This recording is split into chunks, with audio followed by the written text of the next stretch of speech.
Kayo ay nakatutok pa rin sa community program ng inyong paboritong CLTV 36. Ito ang topic. Sa ngalan ni Jody Dizon Mercado, ako pa rin po si Jana Lumbang Parungaw, ang inyong makakasama sa kwentuhan ngayong araw.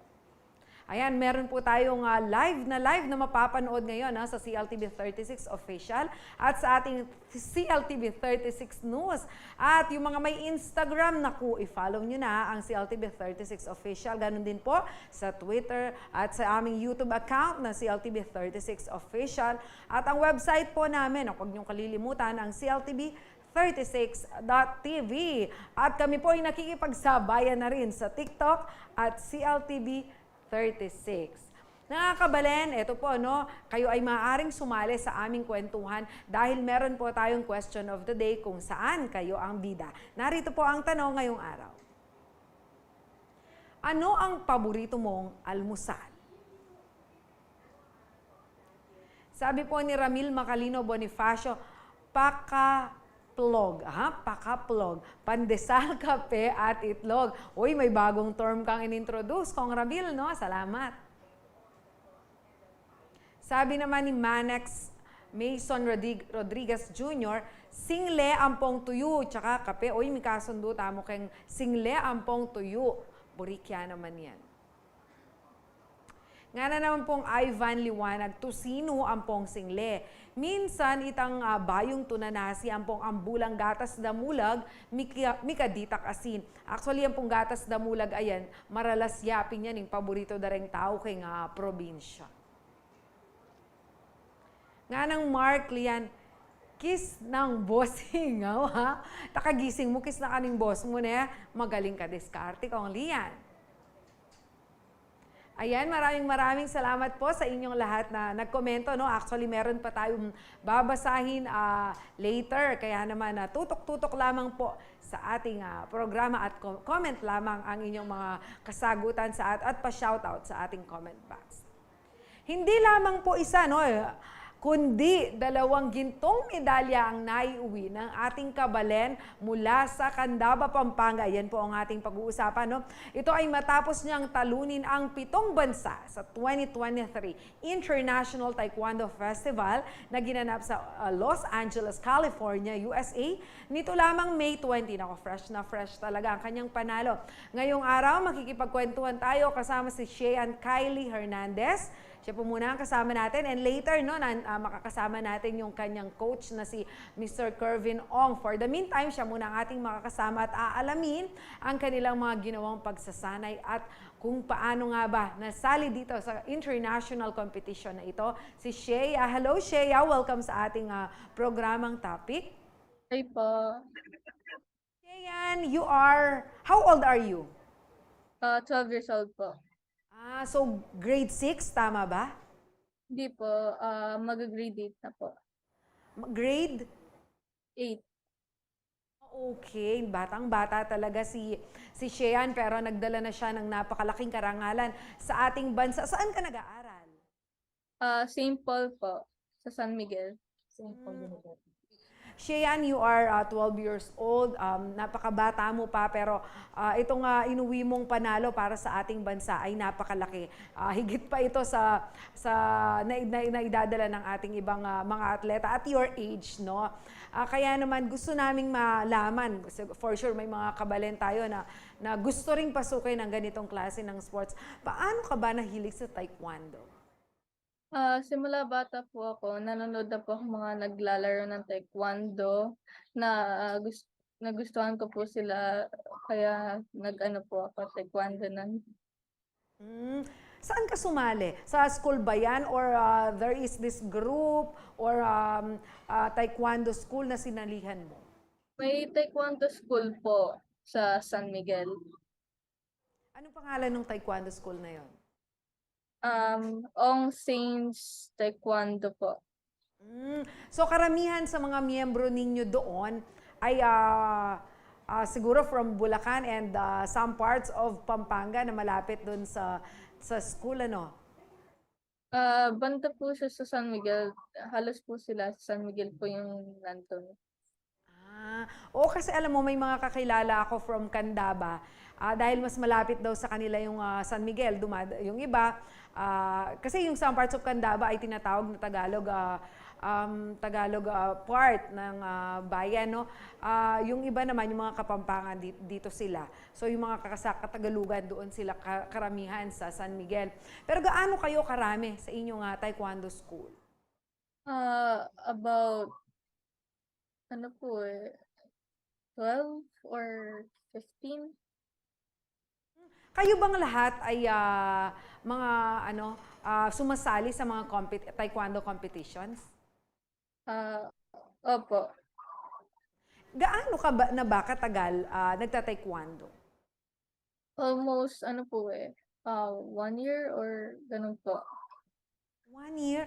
1 year ka nagta-training o 1 year pa lang nagsimula kang sumali sa mga competition? 1 year po nagte-training. So 1 year training pero international competition na agad ang nasalihan mo. Pang ilang competition mo na ba ito? Una pong competition. Wow! First competition, international competition. So, paano ka nasali dito? Hindi ba nire-require na kailangan may mga karanasan ka na sa iba't ibang local competition? Di po basta ano lang po, magsaya lang po kayo dun. Sino ang nagsali sa'yo? Coach ko po. Paano kanya isinali? Niregister lang po ako kila Donnie Gisler para po masali po ako doon sa laban. Wala bang ano yon? Wala bang screening or preliminaries bago ka? Kasi magre-represent ka, dadalhin mo ang pangalan ng bansa. Yung kasi iba, di ba, mahigpit muna ang screening, maraming proseso ang kailangan mong pagdaanan bago mo dalhin ang pangalan ng bansa. Ikaw, ano-ano yung mga pinagdaanan mo muna para ma-represent mo ang ating bansa sa international competition na ito? Almost 1 year po na ako nag-training para po doon sa international competition po para makakuha po ako ng gold, and inano po ako ng coach ko para mag-focus at saka umano po yung mga self-confidence and self-defense ko po. Sheyan, ilan kayo sa inyong taekwondo school na sumali dito sa competition na ito? Ano po, 6 po. 6. Tapos, ilan kayong lahat na representatives ng Pilipinas? Nagkasama-sama ba kayo? Opo. About ano po yata kami, 12 po or 10. Kasi hindi ako masyadong familiar sa taekwondo. Ang alam ko lang ito ay napakagandang self-defense, ano. Pero nung sa competition nyo, may mga categories ba na dapat ay sasalihan ninyo or may mga iba-ibang style ba? Di ba sa swimming, merong butterfly style, merong backstroke. Sa taekwondo, wala bang mga ganong criteria or categories kayo na sinasalihan? Pero po, ano po, pumse tsaka po sparring. Ano? Pumse Yung po isa. tsaka sparring. To.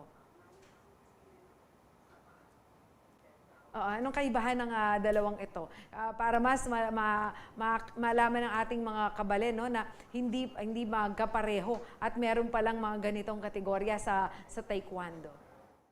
Yung pumse po kasi, ano po, hindi niyo pa po kakabisaduhin mo yung mga taigyok po para maano niyo po. Tapos yung sparring po, parang kicks and ano lang po, laban actions.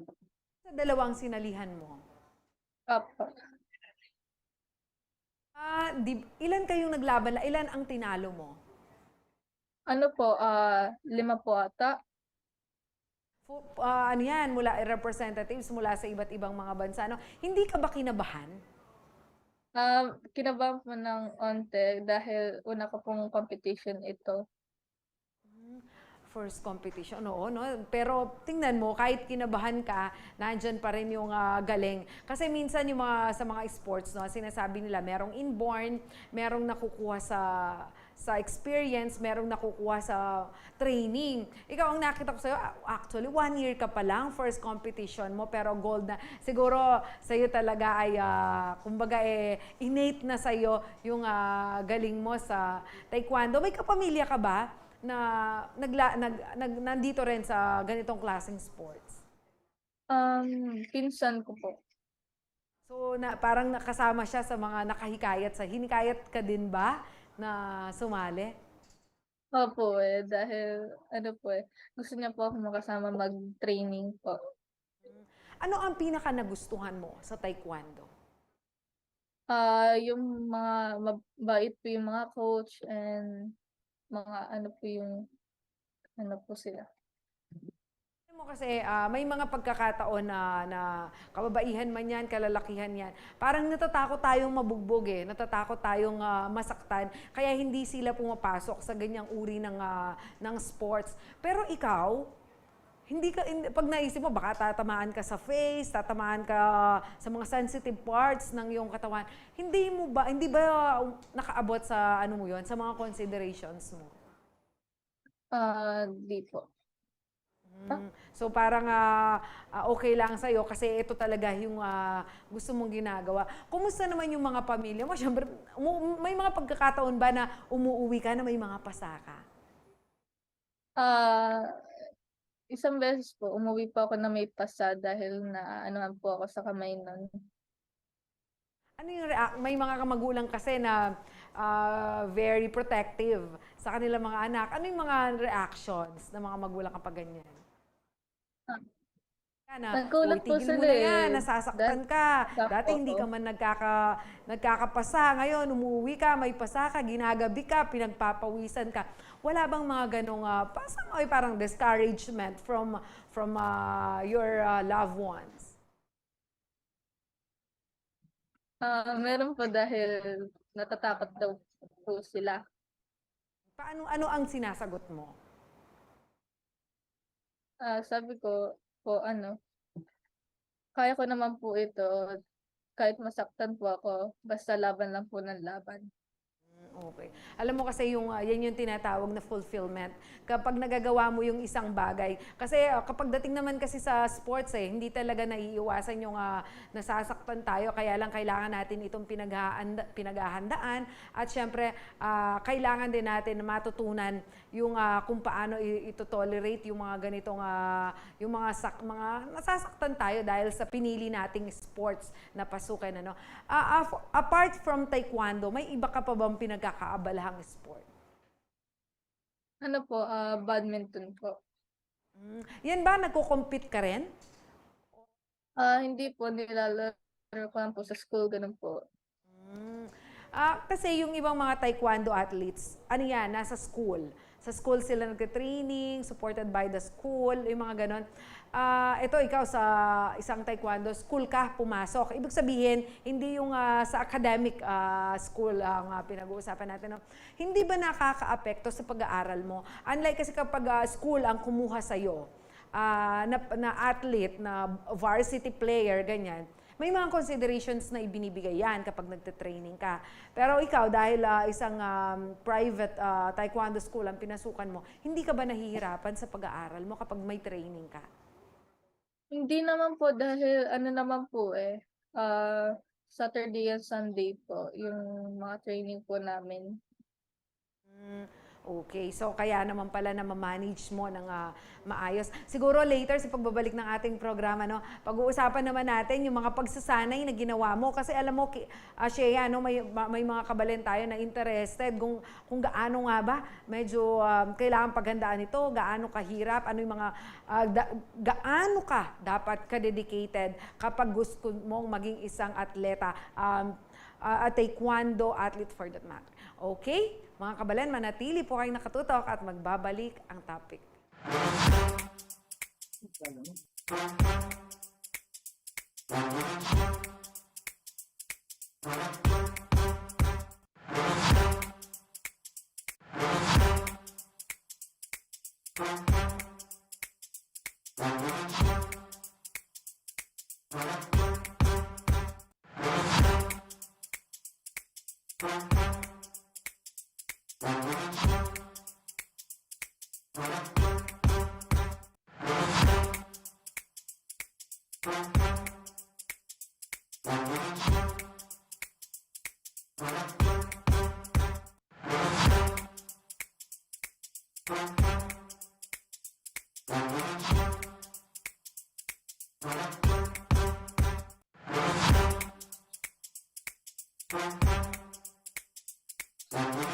Mute.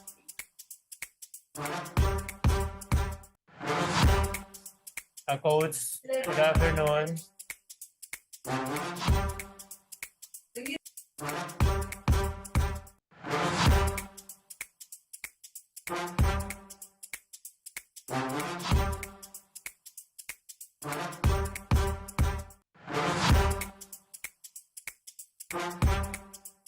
Hello. Yes, good afternoon.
Kayo ay nakatutok pa rin po sa topic. Naku, kabalen, napakaganda ng ating kwentuhan. Lalo na po ito ay may kinalaman sa sports. Pero bago yan, narito po muna, gugutumin po namin kayo, although lunch po, no? Itong ating tanong ay pang-almusal. Narito po ang ating question of the day. Ano ang paborito mong almusal? Sabi po ni Loida Rivera, kape, mangga, at suman. Siguro itang mangga kaya ni nga man ng Aching Loida, itang malulot. Nga ng Jane Makapagal Mendenilia, ayan, pepakit na niya. Oo, kanya man na galunggong, balasena, stiltila, na kamatis, ating toyo. Kanyaman. Nga na pong Charlo.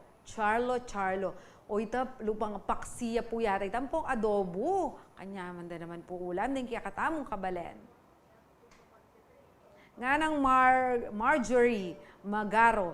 Tuyo, daing nga pusit, binating itlog, sinangag, tinapang japayuki, kamatis, sinangag, wow, karakal na palaburing almusalan. Marjorie, Diyos ko, sana share mo kaya kaniyan one of these days. Ayan, nagbabalik na po tayo sa ating kwentuhan. Pero before that, gusto ko lang i-acknowledge, no, itong i-shout out. Ito yung mga nagko-komento sa ating live for today at nanonood, no, pinanonood itong aming kwentuhan ni Shane. At later, makakasama po natin si Mr. Kevin Ong, ang kanyang coach. Narito po, no, yung mga sumali sa ating kwentuhan. Si Elmar Donaire. Luid ka, kabalen. Sabi niya po niya, Luid ka daw, Shane. Sabi naman ni Leonida Palmasadi, congrats, kabalen. At ito mula kay Niña Kayanan de la Peña, Lagusan. Ayan, image na pumapalakpak and ang padala niya. Congrats daw, sabi ni Raquel Galios. Sabi ni Yevmart Dungka, ayan, clap ang pinadala ni Yevmart Dungka. Congratulations, sabi ni Arthur Palacio. At mula naman po kay Erica Villanueva, congrats, sabi niya rin. At mula kay Melanie Tadeo, congratulations. And Arich Briel Santiago, Semaire Ramos, Alex Paul Binuya Gulapa, Jennifer Sagum, JP Briones Dungka, SP Manliklik, Mine de la Cruz, RJ MH, Jeanette David Francisco, Elisa Maun Calma, Lovely Acol Vinuya, Danilo Navarro de la Peña, Charmaine Guevara, at Elizabeth Palacio. Ayan. Siyan, congratulations. Napakadami ng natutuwa at nakikipag-celebrate sa iyong tagumpay. Kaya naman po sa pagkakataong ito, malalaman natin ang kanyang naging paghahanda. Kasama po ang kanyang coach, ang tao sa likod ng kanyang mga pagsasanay, si Sir Kevin Ong. Sir Kevin, magandang tanghali sa iyo. Bumati ka muna sa ating mga manonood. Ayun po, so good afternoon po sa atin po lahat dyan sa Pilipinas. Especially po dyan sa ating pong mga kababayan dyan sa Pampanga. Sir Kevin, nasaan ka ngayon? Nandito pa po ako sa San Francisco kasi meron pa po tayong hinihintay na invitation because we are hoping na maka-join po ulit tayo sa 2023 Las Vegas Championship sa nagaganapin po ulit dito sa US. Okay, nakalimutan ko lang tanungin kanina si Sheyan. She's also with you ngayon dyan sa ibang bansa. Actually po, nakauwi na po siya ng Philippines. Kahapon lang po yata, I think. Kahapon. ang naiwan. Sir, kasi sa kwentuhan namin kanina ni Shea, no, first competition niya, pero international na, yun na siya. Her first year as, siguro masasabi natin, siguro hindi na to amateur, parang professional athlete na siya ng taekwondo. Bakit po ninyo siya isinalang sa international competition knowing na isang taon pa lang ang kanyang karanasan and this will be her first competition? Si Sian po kasi nakitahan ko ng ano, ng mabilis na improvement, you know. Kasi sa taekwondo kasi bibihira po kasi sa mga estudyante or sa mga bata na nakakapag-catch up kaagad sa mga like mga drills, kicking drills, you know. Talagang siguro meron din siyang pagka-gifted talaga kasi gusto rin niya yung taekwondo. Kaya siguro, in a way na sabi ko, "Let's try to compete in, US." So yun naman, nag-work naman lahat yung pagod namin kasi we will train, 3 times a day, 3 hours per training, eh. So medyo talagang, naging madugo yung pagte-training namin. Sir Kevin, paano po kayo nasali dito sa international competition na ito? And kumbaga dinala ninyo yung pangalan ng Pilipinas sa competition. Yeah. Actually, there's, one team also na nag-join sa competition. So in-invite nila kami to join their team. Then also, merong, mixed players na naganap, joint team na naganap. So, but still, we are, what you call this, uh, naging isang team kami as a Team Philippines pa rin. Opo. Sir Kevin, kasi binibit-bit nyo ang pangalan ng Pilipinas. Meron ba kayong suporta na nakukuha from the government kapag ganito, na dinadala nyo ang bansa sa isang international competition? So, yes, siyempre po, usually naman, pag, ang atin naman lalo sa mga local, like mga mayors, mga councilors, they helping naman. They helping naman yung mga athletes natin. But still, this competition is only personal, like personal competition, like personal invitation with the with the with the gym. So kasi itong competition na to, it's ito yung bumubuo ng growing growing athlete going to international, eh. So, kumbaga ito yung paraan, kumbaga ito yung ginagawa nilang grassroots na compete ang mga simpleng athletes or simpleng mga gustong maglaro ng taekwondo going international. So this competition, they developing the grassroots competition, which is yun yung ginagawa natin sa ating gym. So we are improving our grassroots. So after that, pag talagang lumakas at gumaling sila, so we are joining the Philippine team also. The Sir Philippine Kervin, national ilan po team. sa mga estudyante ninyo, mga kino-coach ninyo, ang isinalin ninyo sa international competition na ito? Actually, in my team, we have 6 participants. I have one 8 years old, also winning gold medal. At actually, 1 gold medal and 1 silver. And also my son gets two gold medals. And Sian is winning gold medal also. So, halos lahat nung dinala nating athletes is na gold. Opo, congratulations po. Siguro po napakalaking achievement po 'yan para sa inyo, coach, no? Kasi minsan alam naman natin yung training na binibigay ng coach, yung kanyang mga tips ang kasama natin, ang na-equip tayo kung bakit tayo nananalo sa mga competition. Cheyenne, nung sabihin ni Coach Kervin sa'yo na you are one of the six kasi ang daming estudyante ni Sir kino-coach pero isa ka sa 6. How did you feel? Masaya po dahil makakalaban din po ako sa international. Did you expect na kinakabahan. agad kang isasalang ni coach knowing na 1 taong ka pa lamang? Opo. Okay. Sir Kervin, nung isali mo si Shen, for sure, sa mga estudyante nyo, merong matagal na. Merong mga nanalo na, nakasali na sa iba't ibang competitions. Paano ninyo ipinaliwanag sa kanila na from all sa dami ng estudyante ninyo, no? Tapos 6 lang ang kukunin nyo, tapos si Shea isinaling nyo. Paano ninyo sinasabi ito? Kasi yung iba baka nag-expect na mas senior sa kanya, mas matagal nang nagte-training pero hindi nakasali. So actually ito kasi merong mga categories. Meron silang mga categories na sinasalihan. Like from let's say the belt categories. So yung iba naman kasi nakakasali naman sila.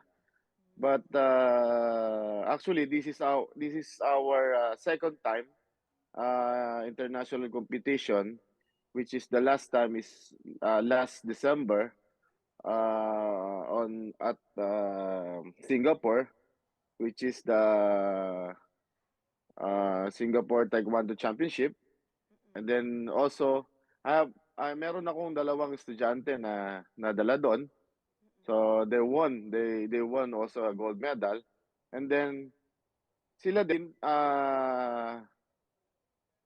tawag dito, dinala ko rin sila sa US with Sian. So siguro hindi naman siguro nagselos or yung mga teammates niya because tinatanong ko din naman sila. Tinatanong ko din naman sila kung gusto nila maglaro. Siyempre, regarding with expenses din also. So hindi rin ganoon kasi yung kaliit yung expenses namin o ng isang parent na pupunta ng ibang bansa. So siyempre siguro within the expenses, medyo doon kami nagkaroon ng Sariling gastos konting ito, problem. Sir Kervin, no? With siguro a little support from the government. Pero Yeah. talagang sinushoulder to ng ninyo at ng mga athletes.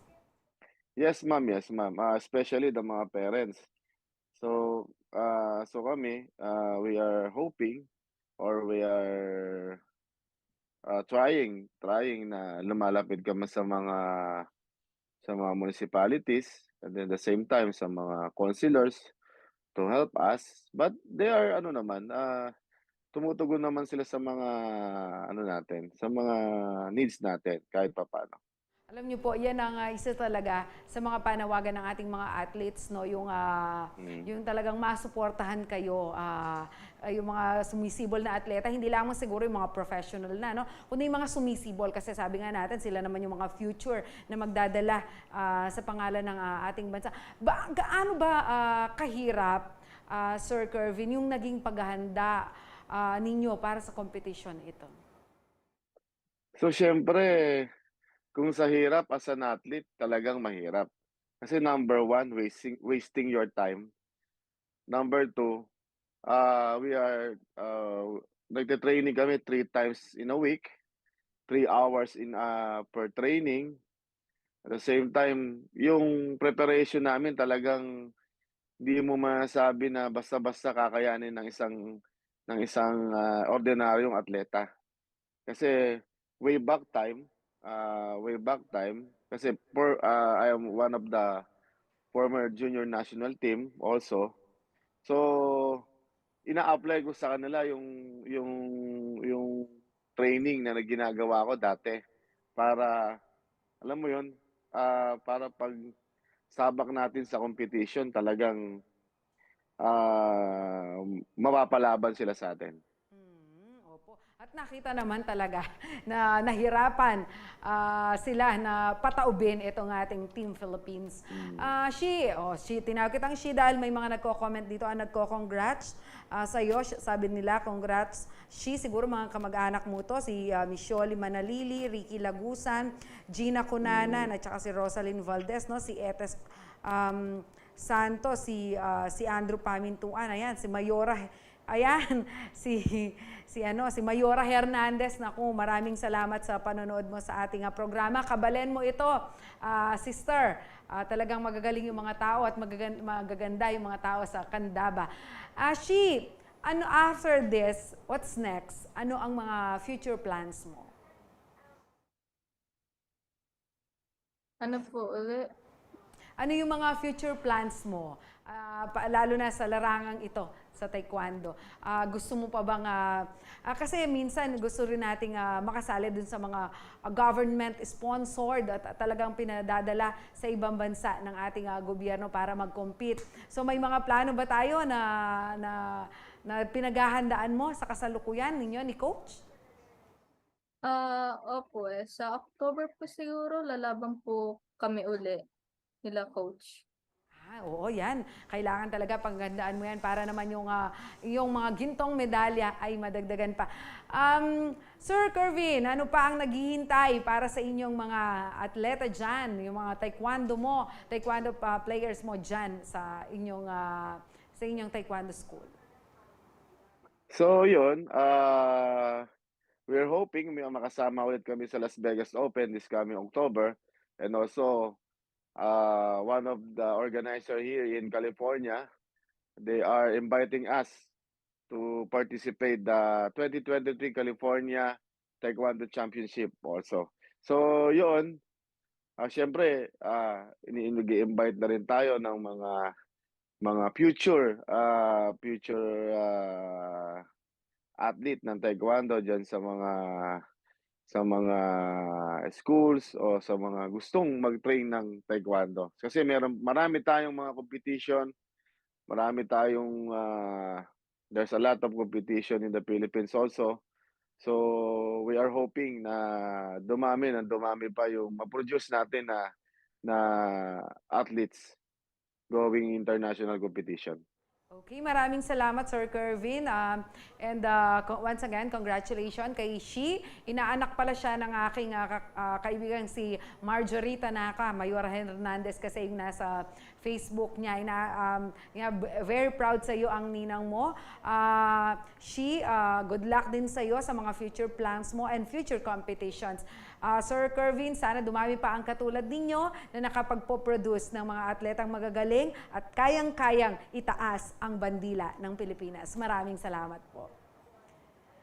Mga kabalen, maraming salamat po sa inyong panonood, sa mga nasa Facebook na tumutok at nagkomento sa ating programa. Araw-araw po ang topic, kaya araw-araw po kayong sumali sa ating kwentuhang tanghalian. Tumutok lamang sa CLTV 36 po para sa mga latest updates, hindi lamang dito sa topic, kundi mga balita sa ating rehiyon. Sa ngalan ni Jody Dizon Mercado, ako si Jana Lumbang Parungaw, taga rito. Kasama nyo, CLTV 36, atin to.